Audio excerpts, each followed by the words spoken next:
শহীদ পরিবারের প্রতি সম্মান শুধু কথায় নয়, কাজে দেখাতে হবে বলে মন্তব্য করেছেন আলোচিত চিকিৎসক ও জাতীয় নাগরিক কমিটির যুগ্ম আহ্বায়ক ডাক্তার তাসনিম জারা। বৃহস্পতিবার নিজের ভেরিফাইড ফেসবুক আইডিতে এক স্ট্যাটাসে তিনি জুলাই আগস্টের আন্দোলনে আহত ও শহীদ পরিবারের সেবা নিয়ে বিস্তারিত লিখে ক্ষোভ প্রকাশ করেন।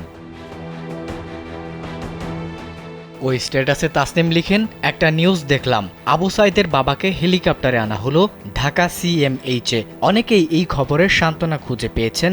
শহীদের পরিবার রাষ্ট্রের কাছ থেকে তাদের প্রাপ্য সম্মান পাচ্ছে, কিন্তু একই দিনে আরেকটি অভিজ্ঞতা আমাকে বাস্তবতার আরেকটি রূঢ় চেহারা দেখালো। দুপুর 12টায় একজন শহীদের বোন ফোন দিয়ে কান্নাজড়িত কণ্ঠে জানালেন তার বাবা গুরুতর অসুস্থ।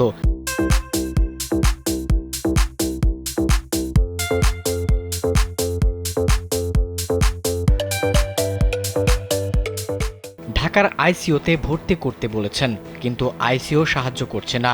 অসহায়ভাবে দুই বোন হাসপাতালের এদিক ওদিক ছুটাছুটি করছেন। এ সময় আমি ওনাকে জানাই যে আমি দ্রুত আসছি এবং গিয়ে দেখি যে ওনার বাবা মাটিতে শুয়ে আছেন। ওই স্ট্যাটাসে তিনি আরও লিখেছেন, তার এমন পরিস্থিতিতে হাসপাতালের সহকারী ডিরেক্টরকে খুঁজে কথা বলার পর অবশেষে একটা সিট ম্যানেজ হয়, কিন্তু দেরিতে চিকিৎসা পাওয়ায় তার কোনো ক্ষতি হয়েছে কিনা সেই প্রশ্নটা থেকেই যায়। হাসপাতালের বাস্তব চিত্র নিয়ে ডাক্তার তাসনিম বলেন, কিছুদিন আগেই স্বাস্থ্য মন্ত্রণালয় সংবাদ সম্মেলনে জানিয়েছিল শহীদ পরিবার এবং আহতদের ফ্যাক্ট ট্র্যাক সেবা দেওয়া হবে, কিন্তু বাস্তবে ভিন্ন চিত্র দেখছি। স্বাস্থ্য মন্ত্রণালয়ের জবাবদিহির বিষয়ে ডাক্তার তাসনিম বলেন, শহীদ পরিবারগুলো যেন নিজেদের বোঝা না মনে করে, বরং সম্মানের সঙ্গে বেঁচে থাকতে পারে, এটাই আমাদের দায়িত্ব।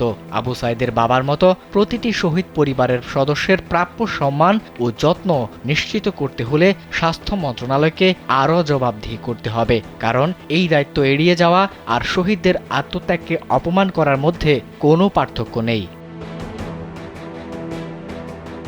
আবিদ হাসান, কালবেলা।